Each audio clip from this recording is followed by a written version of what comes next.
Hello दोस्तों, आप सभी का स्वागत है हमारे YouTube चैनल पर। आइए देखते हैं कक्षा 6 विज्ञान भारती, इसके पाठ 10 को देखेंगे। पाठ 10 का नाम है स्वास्थ्य एवं स्वच्छता। देखते हैं पहला प्रश्न। प्रश्न नंबर 1 दिया है, निम्नलिखित में सही विकल्प छांटकर अपनी अभ्यास पुस्तिका में लिखिए। यानी कि जो सही होगा उसको अपनी अभ्यास पुस्तिका में लिख लेंगे। दिया है क नंबर, व्यक्तिगत स्वच्छता के अंतर्गत है। यानी कि व्यक्तिगत स्वच्छता कौन कौन क्या है उसके अंतर्गत? प्रतिदिन स्नान करना, कूड़े का सही जगह निस्तारण करना, या विद्यालय प्रांगण की सफाई करना, या वृक्षारोपण करना। इसका सही उत्तर हो जाएगा प्रतिदिन स्नान करना, व्यक्तिगत स्वच्छता के अंतर्गत है। ठीक, आगे देखते हैं। आगे दिया है विश्व शौचालय दिवस मनाया जाता है। यानी कि विश्व शौचालय दिवस कब मनाया जाता है? देखते हैं ऑप्शन इसका। 11 अप्रैल, 19 जून, 19 अगस्त या 19 नवंबर। इसका सही उत्तर हो जाएगा 19 नवंबर। 19 नवंबर को विश्व शौचालय दिवस मनाया जाता है। आगे देखते हैं प्रश्न नंबर ग। प्रश्न नंबर ग दिया है, आँखों की सफाई के लिए प्रयोग करना चाहिए। क्या प्रयोग करना चाहिए? देखते हैं। ठंडा पानी, काजल, गर्म पानी, या इनमें से कोई नहीं। तो इसका सही उत्तर हो जाएगा ठंडा पानी। आँखों की सफाई के लिए हमें उपयोग करना चाहिए। आगे देखते हैं प्रश्न नंबर घ। प्रश्न नंबर घ दिया है, सामाजिक स्वच्छता से तात्पर्य है। क्या तात्पर्य है? आँख की स्वच्छता, या नाक की स्वच्छता, या त्वचा की स्वच्छता, या आसपास की स्वच्छता। तो इसका सही उत्तर हो जाएगा आसपास की स्वच्छता, सामाजिक स्वच्छता के अंतर्गत है। आगे देखते हैं प्रश्न नंबर 2। प्रश्न नंबर 2 दिया है, निम्नलिखित कथनों में सही के सामने सही तथा गलत के सामने गलत का चिन्ह लगाइए। देखते हैं। दिया है इसका प्रश्न नंबर क, शौचालय की साफ सफाई प्रतिदिन करनी चाहिए। सही है, क्योंकि अगर शौचालय का साफ सफाई अगर प्रतिदिन नहीं करेंगे तो गंदा हो जाएगा। आगे देखते हैं, दांतों की सफाई व्यक्तिगत स्वच्छता के अंतर्गत आती है। ये भी सही है, क्योंकि व्यक्तिगत स्वच्छता के अंदर क्या आती है? दांतों की सफाई। अगर हम दांत नहीं धुलते हैं तो हमारे मुंह से क्या आने लगेगा? बदबू आने लगेगा। आगे देखते हैं ग नंबर, रात में सोने से पहले दांतों की सफाई नहीं करनी चाहिए। ये गलत है, क्योंकि रात में सोने से पहले भी क्या करनी चाहिए? दांतों की सफाई करनी चाहिए। ये भी व्यक्तिगत स्वच्छता के अंतर्गत ही आता है। आगे देखिए, मलेरिया मच्छरों के काटने से होता है। ये भी सही है, क्योंकि मलेरिया मादा एनाफिलिस मच्छर है जो कि काटेगा आपको तो हो जाएगा। आगे देखते हैं, डेंगू चूहे के काटने से होता है। ये गलत है, क्योंकि डेंगू जो होता है वो भी किसके काटने से होता है? मच्छर के काटने से होता है, चूहे के काटने से नहीं होता है। आगे देखते हैं। आगे दिया है प्रश्न नंबर 3। प्रश्न नंबर 3 दिया है, रिक्त स्थानों की पूर्ति कीजिए। क नंबर दिया है, शौच के बाद साबुन से हाथ धोना स्वच्छता के अंतर्गत निहित है। यानी कौन सी स्वच्छता के अंतर्गत आता है? शौच करने के बाद साबुन से हाथ धोना। तो ये व्यक्तिगत स्वच्छता के अंतर्गत आता है। देखते हैं ख नंबर, कमरों की सफाई करनी चाहिए। रोज करनी चाहिए कि एक दिन? तो प्रतिदिन। इसका सही उत्तर हो जाएगा, मतलब इसके खाली स्थान में भर लेंगे प्रतिदिन। आगे देखते हैं, खेती में कीटनाशकों का अत्यधिक उसके बाद देखिए यहाँ पर खाली स्थान है, उसके बाद देखिए करना चाहिए। यानी कि इसका प्रयोग करना चाहिए या नहीं? अत्यधिक। तो इसका सही उत्तर हो जाएगा यहाँ पर देखिए भरना था, यहाँ पर भरना था। तो देखिए इसका सही उत्तर हो जाएगा अत्यधिक प्रयोग नहीं करना चाहिए, कम से कम प्रयोग करना चाहिए। अगर हम ज़्यादा करते हैं खेती में कीटनाशक का प्रयोग तो हमारी मिट्टी जो है प्रदूषित हो जाएगी, एक ये भी हो जाएगा, और नहीं तो हमारा क्या होगा? जो फसल होगा नुकसान उसको पहुंच जाएगा।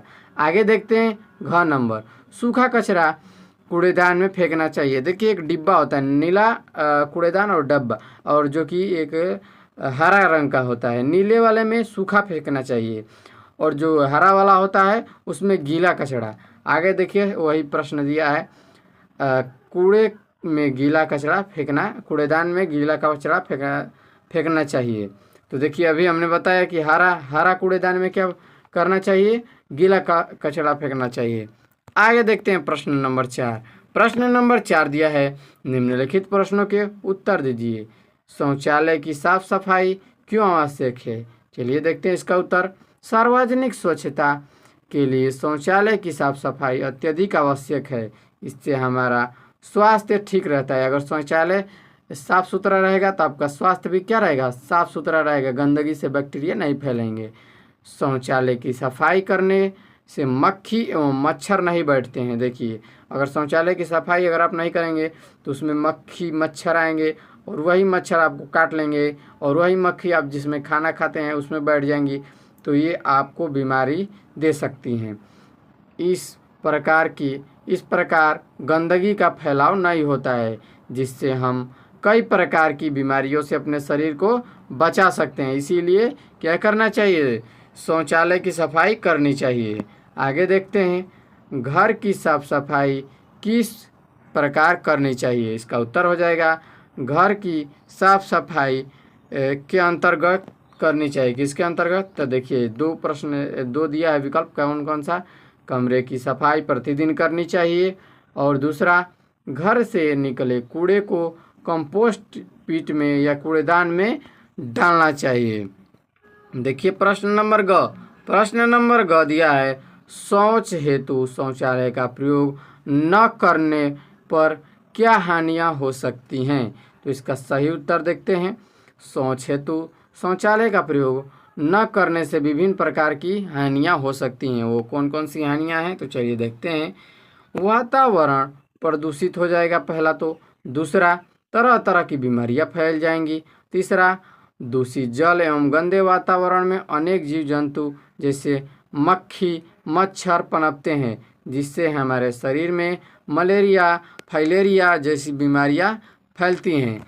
आगे देखते हैं प्रश्न नंबर घ दिया है, वातावरणीय सार्वजनिक स्वच्छता का क्या महत्व है, स्पष्ट कीजिए। इसका उत्तर हो जाएगा सामाजिक स्वच्छता से तात्पर्य आस पड़ोस की स्वच्छता से है। यानी सामाजिक स्वच्छता तात्पर्य किससे है, अपने आसपास में, यानी कि जो भी कुछ कचरा दिख रहा है आपको, उसको क्या कीजिए, आप उसको एक जगह बिटोर दीजिए, उसको कूड़ेदान में डाल दीजिए। अगर गीला है तो हरे कूड़ेदान में, अगर गीला नहीं है सूखा है तो नीले वाले में डाल दीजिए। दूसरे शब्दों में आसपास के वातावरण की पूर्ण सफाई ही सामाजिक या सार्वजनिक स्वच्छता है। इसके अंतर्गत गलियों सड़कों की सफाई, नदियों तालाबों व जलाशयों की साफ सफाई, सार्वजनिक स्थल जैसे अस्पताल रेलवे स्टेशन विद्यालय पार्क आदि की स्वच्छता आवश्यक है।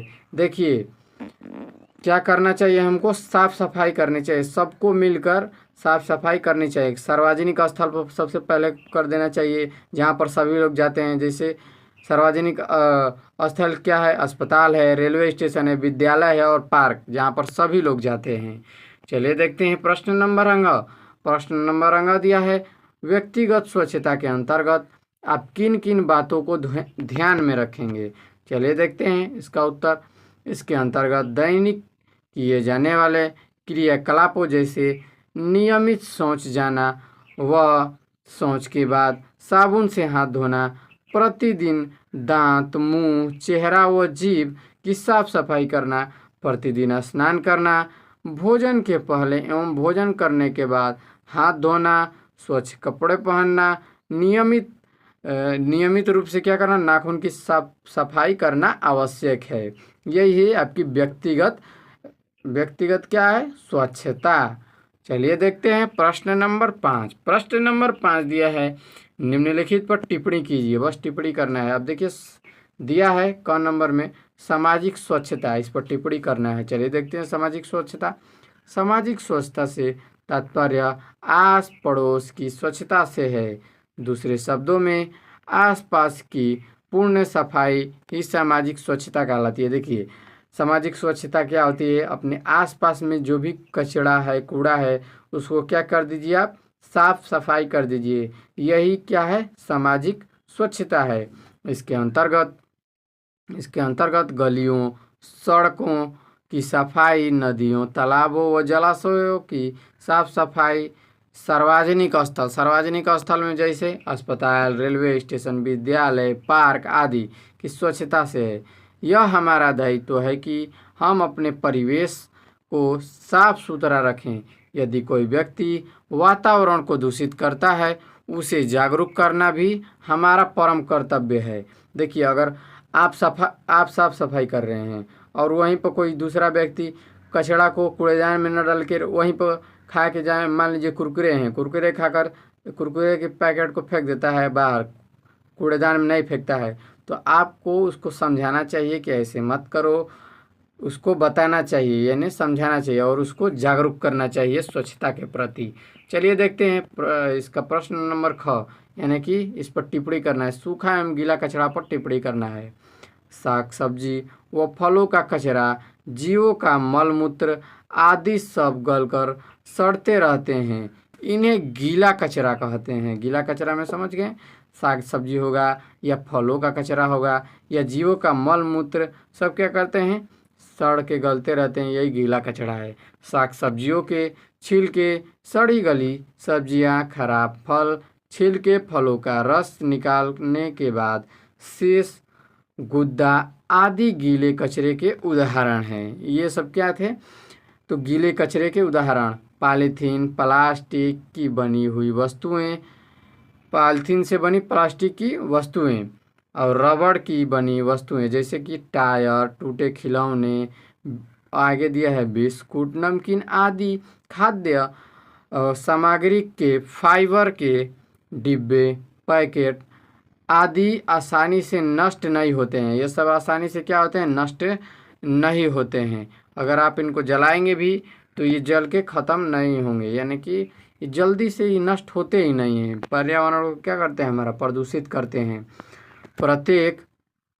प्रत्येक नागरिक को यह ध्यान रखना चाहिए कि गीले कचरे को हरे रंग के कूड़ेदान में और सूखे कचरे को नीले रंग के कूड़ेदान में डालना चाहिए। चलिए देखते हैं आगे। प्रश्न नंबर ग दिया है कंपोस्ट पिट। अब कंपोस्ट पिट क्या होता है देखना है।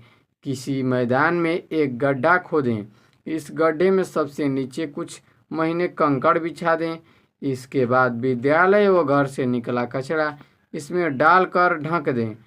ठीक है, आगे देखते हैं। इसको क्या करना है कि एक गड्ढा खोद लीजिए कंपोस्ट पिट के लिए बनाने के लिए, और उस गड्ढे में क्या कर दीजिए, कुछ महीन कंकड़ बिछा दीजिए। ठीक है, आगे देखते हैं। इसे नम रखने के लिए सप्ताह में 1 या 2 बार गड्ढे में क्या कर दीजिए, पानी डाल दीजिए।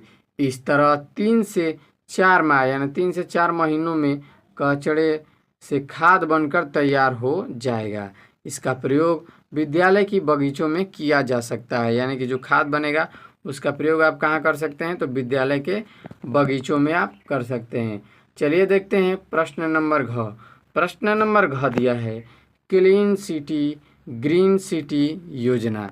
क्लीन सिटी ग्रीन सिटी योजना। अब देखिए, क्लीन सिटी ग्रीन सिटी योजना क्या होता है। जीवन में जितना जल और भोजन का महत्व है उतना ही स्वच्छता का भी है, यानी कि हमारे जीवन में जितना महत्व भोजन और जल का है उतना ही महत्व क्या है, हमारा स्वच्छता का है।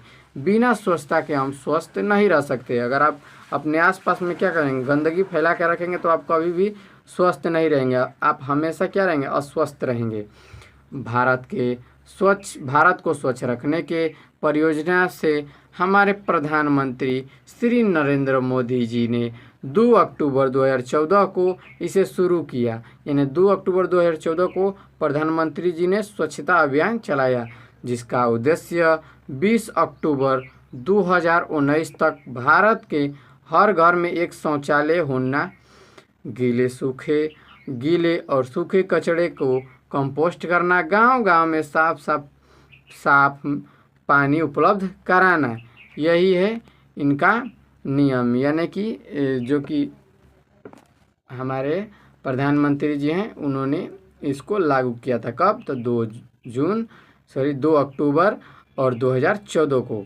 आज के लिए इतना ही, मिलते हैं इसकी अगली वीडियो में, तब तक के लिए जय हिंद दोस्तों।